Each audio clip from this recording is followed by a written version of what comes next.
welcome to Unlikely with Adrian Hernandez, and April is finally here. And for those that don't know, the show is based here in Las Vegas. This episode is being filmed here at the Las Vegas Video Podcast Studios, and it's a massive month for the city. Arguably the biggest month when it comes to professional wrestling in Las Vegas and Nevada's history. Of course, WrestleMania 41, we are less than 3 weeks away. It's not just all the WWE events, all the companies coming from across the world to put on shows here in Las Vegas. And because of that, I wanted to start this month off properly and talk to someone who's not only in the WWE, but came up through Las Vegas and the independents here in Sin City, talking about future stars of wrestling and an alumni. WWE's Karrion Kross is here, and I want to start off with an amazing event that happened a few weeks ago, a once-in-a-lifetime type of event, when an independent wrestling company featured wrestlers from every major wrestling company throughout the world, from WWE to New Japan Pro Wrestling, for one reason alone, Chris Bay.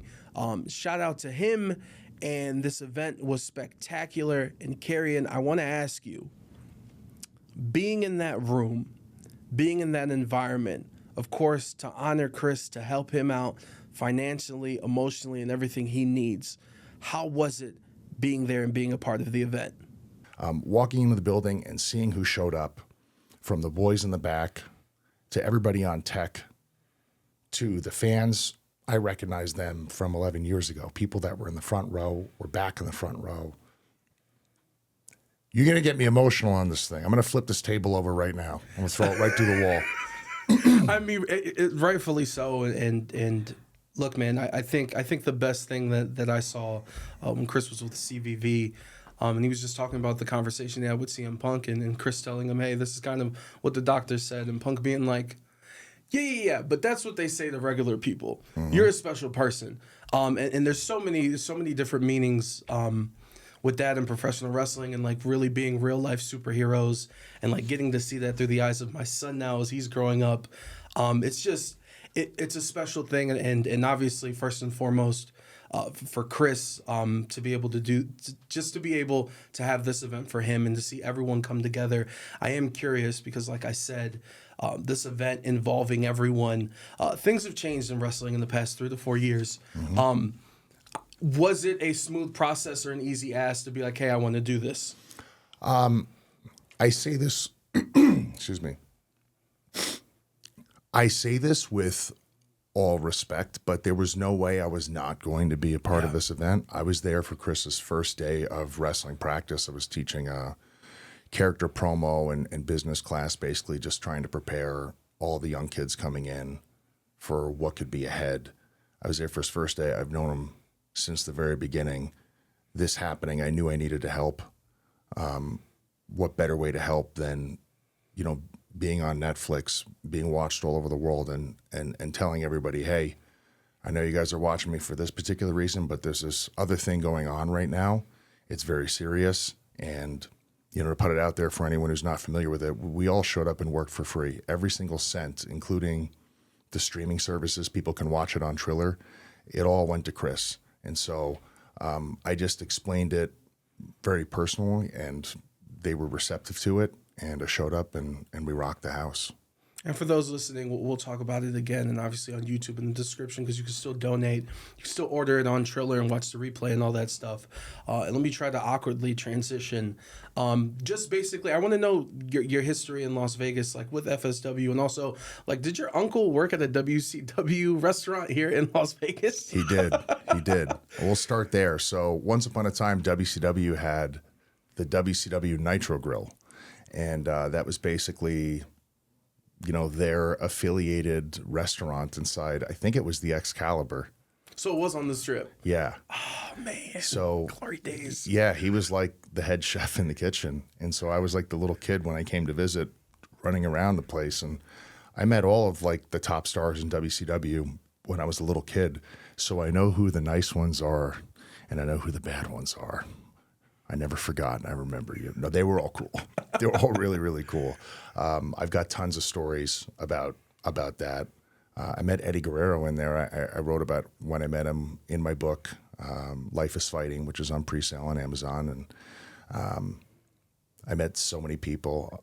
I'll tell you a really funny story real quick about that. I don't think I've ever publicly told the story. So Vampiro was in there, and he was signing autographs. He had a line around the whole place. And this guy goes flying up on him, and he was just like, "You killed Sting." And he was like, "What?" And he's like, "You effing killed Sting." And he's having like this emotional meltdown, and he's crying. And Vampiro's like, "Listen, man, Sting's alive, and he's going to be here at 3 p.m. You got to calm down. There's kids in the line." And it was so funny, me seeing it, because he's in the face paint, right? So you're used to seeing Vampiro on TV, but he's just speaking very casually. He's like, "His name is Steve Borden. He'll be here at 3 p.m. Just relax. I don't know if he's going to do the face paint for you like I did, but he'll be here. You guys got to calm down." It was very, very, very funny. I met DDP and Canyon and Bam Bam there when they were doing that like Jersey Connection type. I met everybody, but you were less than, like, what age are we talking about? Maybe 12 or 13 or 14. This is back in like 1999, 2000. So, but yeah, and then, you know, fast forward, I wound up moving out here. I always wanted to be a pro wrestler, but I didn't come from a family that was in the entertainment industry. So the idea and notion of like going from your living room inside the television and performing seemed like a bit of a stretch. And they kind of wanted me to keep it, to their perspective at the time, realistic. And plus, all the hit pieces were on the news. And like, what parent wants their kid to get into, you know, what they're seeing in the hit pieces on the news? What difference would they know between whether that's entirely accurate and, or, you know, or a generalization or not? So I did the next best thing. I wanted to fight professionally, which they were not happy about. I had a knack for it. I moved to Las Vegas originally, to be frank with you, to fight pro when I was training at Syndicate Mixed Martial Arts, which is an amazing mixed martial arts academy that's still here. And Vanderlei Silva had a school as well, so I was training back and forth between there. Syndicate had the heavyweights, and there weren't a lot of heavyweights at Vanderlei's, but the good part about that was it really got my head movement up, because the welterweights and the middleweights and light heavyweights are very elusive. Yeah. Historically, the heavyweights don't have the better reaction time to lighter guys. You know, I fell out of love with it when I was doing it. And I just thought to myself, you know, I was a director of nightlife security operations for a few nightclubs out here in Vegas, and money was good. And I was like, okay, well, I'm financially secure. What did I want to do with my life, like, before I did all this? And it was to be a wrestler. And I looked up the FSW school, and I went and immediately fell in love with it. And I think it was like a month and a half. I did my first battle royal, and I was performing live in front of people and just trained like a maniac. No, it's a beautiful thing. And last thing I want to say about FSW, for those that don't know, obviously Karrion Kross, but names like LA Knight, Zoe Stark, Solo Sikoa really made some way with FSW. So go check them out. And we talk about your WWE career and what's going on right now. Mm-hmm. I want to start it off like this, because I was lucky enough to talk to Kevin Owens, and I think you two specifically with this question, it really applies to both of you. You know, there's a lot of talk about this new era, and obviously Triple H being in charge, and I call it the Netflix era. And the one thing that I appreciate the most is it kind of seems like, as a fan watching, we are being rewarded for paying attention and for watching.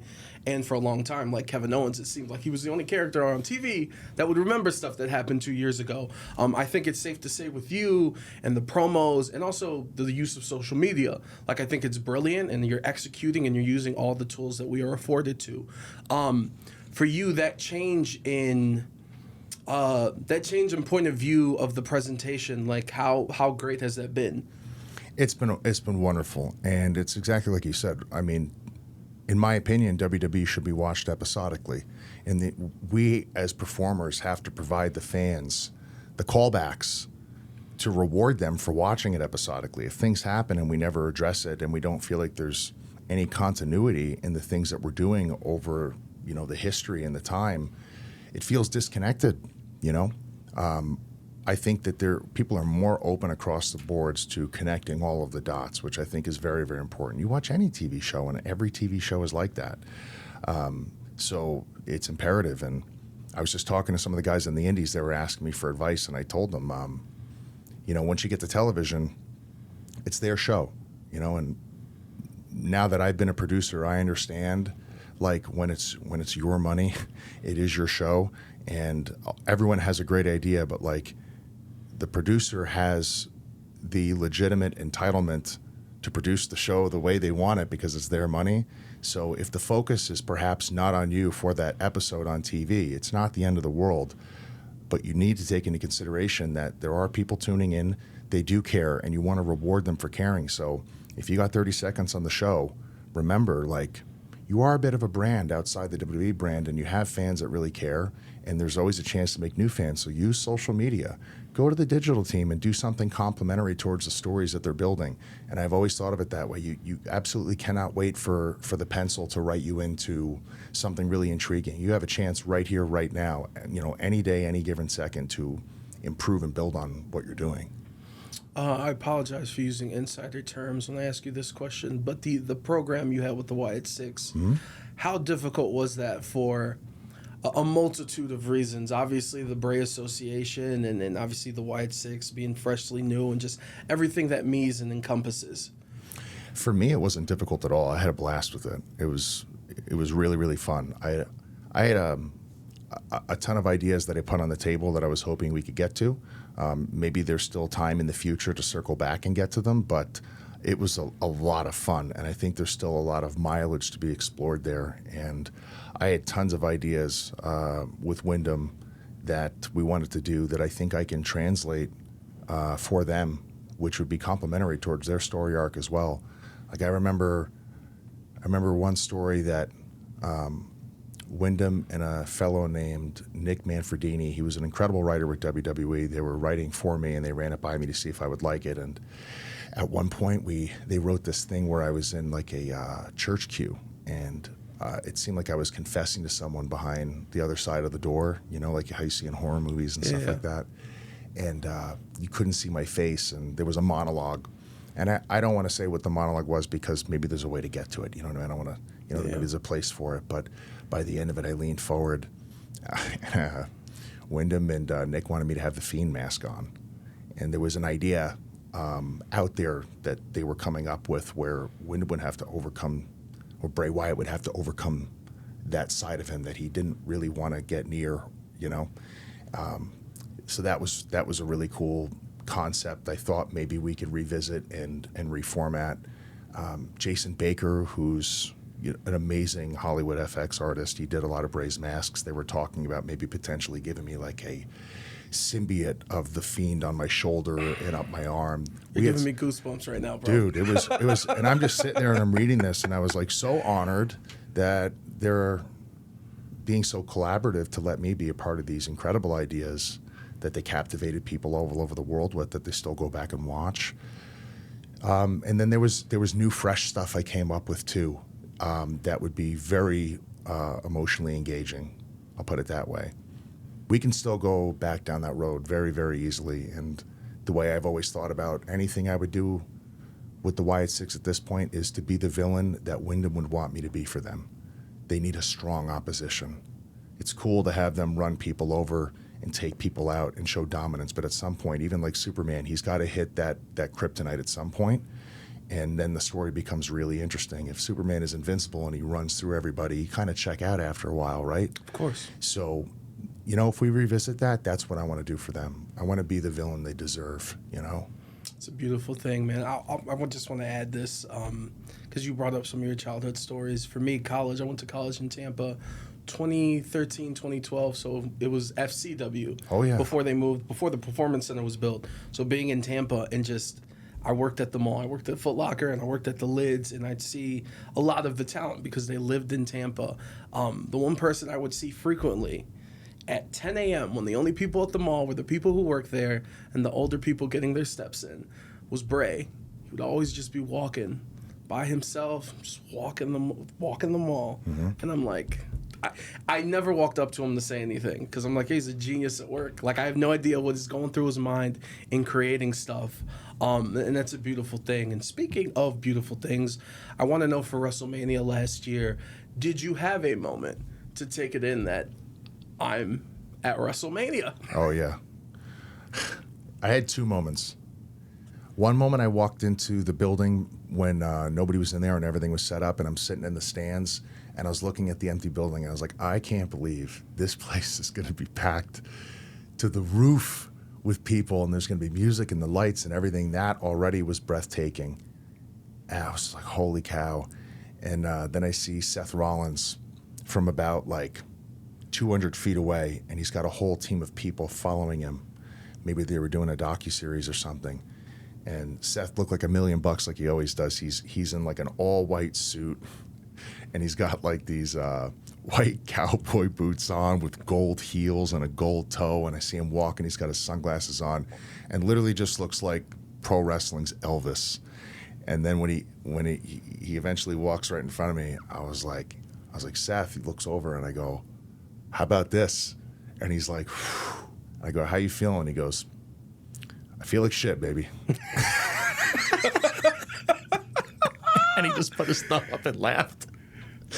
And then he just kept walking. I couldn't stop laughing. And then the second moment was I was on the stage with the boys, AOP and Paul Ellering and my wife. And, I'd said this before. I remember Roddy Piper talking about there was one particular WrestleMania. He walked out and he just stopped and took it all in. And I said to myself, I'm not going to wait till I got that deep in Piper's career. I'm actually going to do that right when I walk out there. And I just took it in. And usually I kind of like self-hypnotize myself before I go out there into the character. Like the person that's talking to you now does not exist on WWE TV. I'll go into a different place. And I just looked at my wife and I told her I loved her. And even when the Prophets and Bobby and B-Fab were walking out, I snuck in a kiss. I wanted to kiss her in the ring. I knew the cameras weren't going to be on us. Attaboy, bonus point. Remember when I kissed you? WrestleMania, biggest one ever. It's 70,000 people. And I went back just to make sure, because I couldn't remember. I was like, were you night one or you night two? Because if you were night one, I was going to ask you how it felt to perform in freezing temperatures. But luckily for night two, it was a little warmer, thank God. Yep. And that's good to hear, because like the one thing that always just blows my mind. Even before we started, I'd asked you, because you guys are on the European tour right now, on the road to WrestleMania, and I was lucky enough to talk to Chelsea Green last week, and she's like, I'm here for 2 hours, and I'm going to Orlando, and then I'm going to Europe, blah, blah, blah, blah, blah, and it's like your guys' schedules are so insane, but to be able to take a moment for these accomplishments, like that's incredible. And I failed myself in this interview, because we were talking about WWE, and my first question I wanted to ask you about WWE is, who has better hair in your opinion, you or AJ Styles? I do. Come on here, guys. What are we talking about? AJ. I say it's you, AJ, and your perfect hair. It was amazing to finally get you guys on camera with the lock showing. I mean, Samoa Joe once said that AJ Styles has the best smelling hair in the business. That is true. So better smelling. Yes. See, you're in Las Vegas. We get grindy, it gets dirty here sometimes. You know what I'm saying? We work hard. I want to transition. You brought up your book, which is due coming out in August, correct? Yes. How therapeutic was it? In the beginning, I was terrified because it's easy to play a character on TV because it's not you. So people can hyper ridicule what you're doing. They can criticize you. They can say whatever negative things they want about you. I'm from New York. I have very thick skin. Vegas is my home, but I'm from New York, and we grew up in that culture. We break everybody's balls, you know? It just rolls off. It's not me. The book is me, though. And I didn't think there was literally going to be anything interesting about talking nonstop about my triumphs and how great life is with, leaving out the hard parts. So I knew engaging in vulnerability was going to be essential for people to connect with this, and that's what I wanted. I wanted people to know, like, yes, what we do is really hard, and it requires a lot of training, and it's literally always dangerous. Every single part about what we do is dangerous. Even hitting the ropes is really dangerous. People wouldn't even think about that.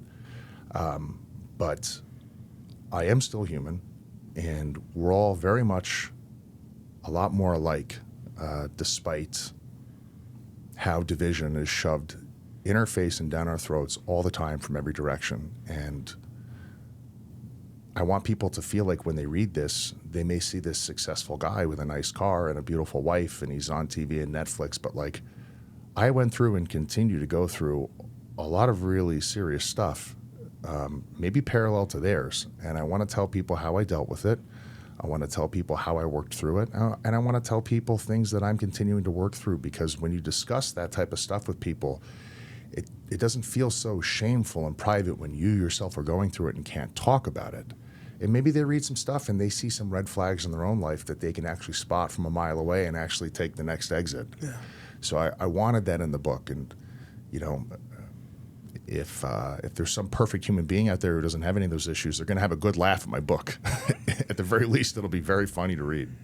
For the rest of us, we'll appreciate it. Can I ask, because I'm totally ignorant to this, so how does this, we know that it's coming out in August. So is the final, like, have you sent in the final copy? Oh, yeah. So that's how it works, so you can't add anything? No. The book. So I finished the book before I came back to WWE. So you're going to read about stuff, you know, and that was mildly awkward, sending that in for their approval because I'm with them. But it's the truth. I had one person that was, you know, reading over the book for liability purposes in the company and headquarters, and they wanted to make sure that there was nothing in there inflammatory or that could be misconstrued to be used against me or them. They have to, right? There's not something outrageously whatever that would. And there was like 1 or 2 pages that they just drew a giant X through. And I remember talking to my wife and my editor about it, and I was like, no.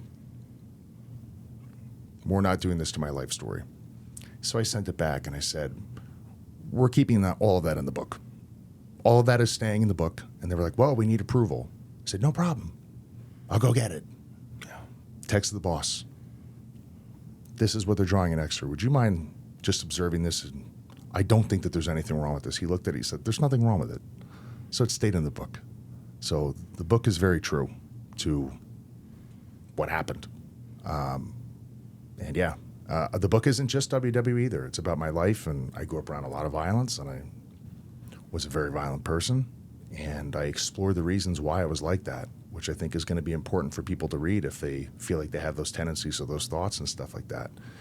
So it's very real. You also teased, and you even said in an interview, I'm very much looking forward to reading the chapter about Eddie Guerrero. Mm-hmm. So we'll leave it at that. Well, actually, we'll leave it at Amazon. You can go pre-order the book or wherever you get your books. Yep. Transitioning from WWE to your book to a new movie that you're in called Blue Evening, which I told you before we started. A trailer's been out 65 seconds, I believe. All I needed was the first 5 seconds, and I was hooked. So if you could just let the audience know just how this came to be and what this movie's about. Mm-hmm. So once I was released from WWE, I was flooded with people from all different directions in the entertainment industry to do things. I got bookings for the indies. I got access to conventions, tons of stuff. And with all that, I had agents, I had producers, I had writers, all reaching out to me, sending me scripts for casting calls and all this types of stuff. So I started getting into that, and I've just kind of had that door open since then, and I wound up getting a script actually from a friend of mine, and I fell in love with the script, which is Blue Evening, and it just really resonated with me. I wanted to bring it to life, and I told him, I would really like to be like executive producer of this, and I think that there's something very raw and very real here that's going to connect with people. You know, how many movies get released a month? Yeah. And how many do we actually go and watch and remember? I think about things like that. And as a short film, I remember reading the script and I got emotional reading it. And that never happens to me when I read scripts. I was shook. You know, this thing really grabbed me. And I took a supporting role in the film. He's an important character to the lead. Gustavo Ramirez, he's the lead in it, absolutely killed it in this film. I remember going back and watching it during the post-editing process, and a couple times I cried watching some of his performance. The characters that he plays is homeless, and he's just trying to put it all together, and he's addicted to drugs, and he's trying to get clean, and there's just going to be a lot of things in the film that people are going to be able to relate with. And it's a reality that's around us all the time. We all know someone who's suffered with addiction. Some of us have suffered with addiction. And without saying much more to ruin the plot, I I think people will really, really enjoy the film, and there's a lot to take out of it philosophically, ideologically. It touches base on the realism of living in an economy that doesn't necessarily work for everybody, you know? There's a lot of realism in it, and it's a drama. And I remember a lot of my friends were like, you need to be in an action movie. Do an action movie. I'm like, I'm open to that, but I'm not necessarily going for that because I do action every Monday.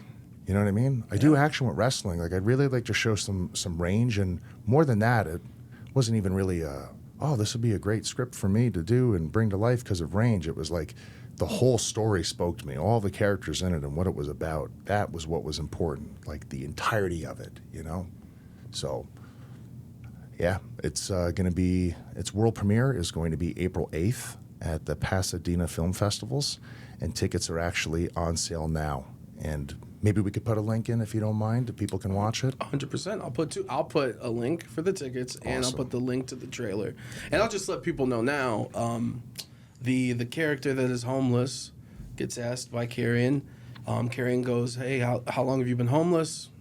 Gentleman says, I think it was 2 or 3 days. And then the most important question, in my opinion, was he goes, well, how long have you been using? Insert the music.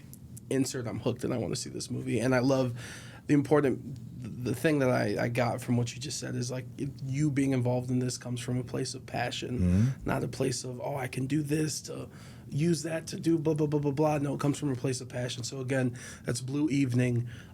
Before we get out of here, just a few more questions.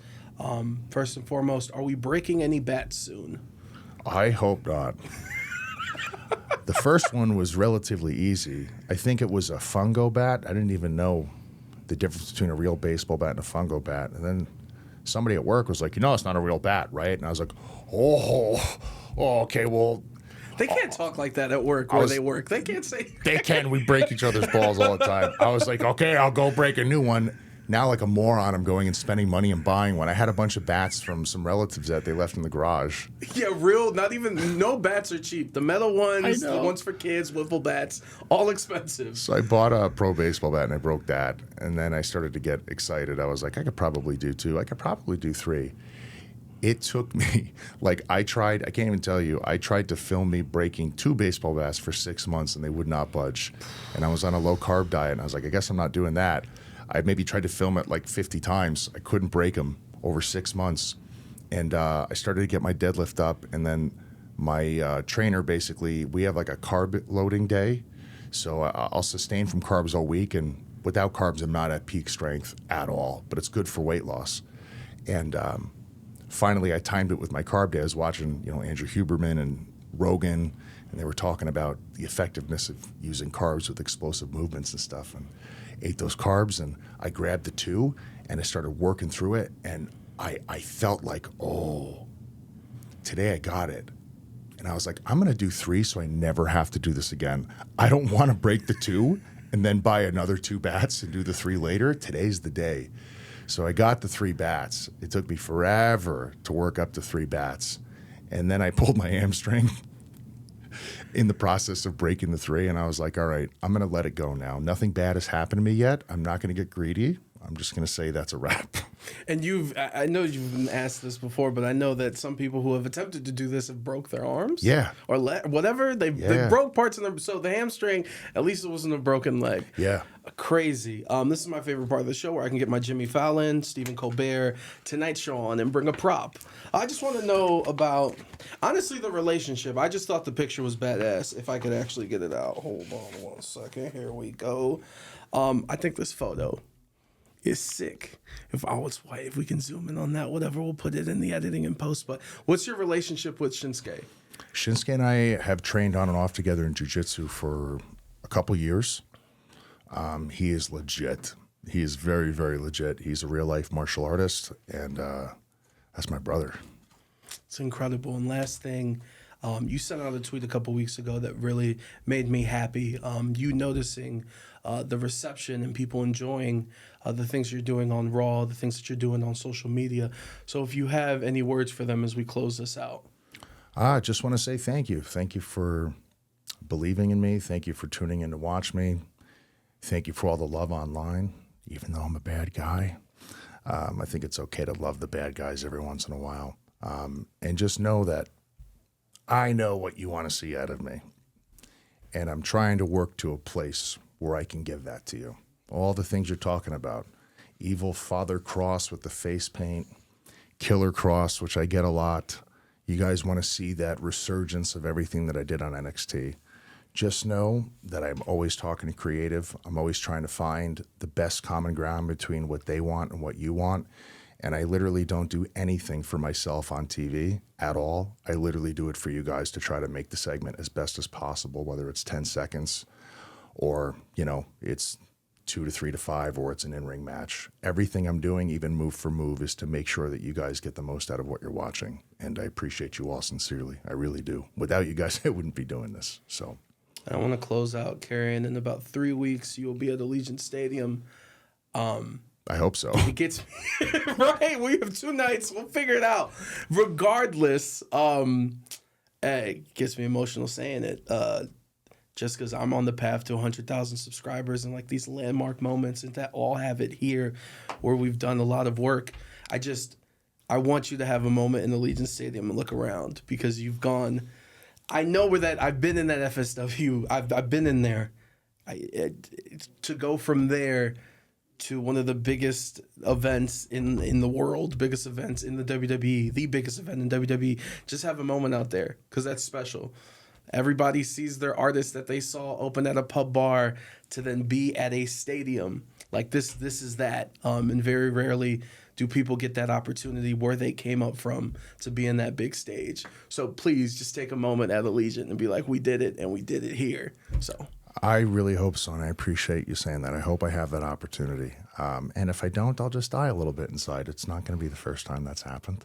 And we're the sports capital of the world. WrestleMania is going to come back in 4 years, so you have saved up money to get your tickets. Anyway, Karrion Kross. Karrion Kross. Hey, tickets are expensive as hard out here.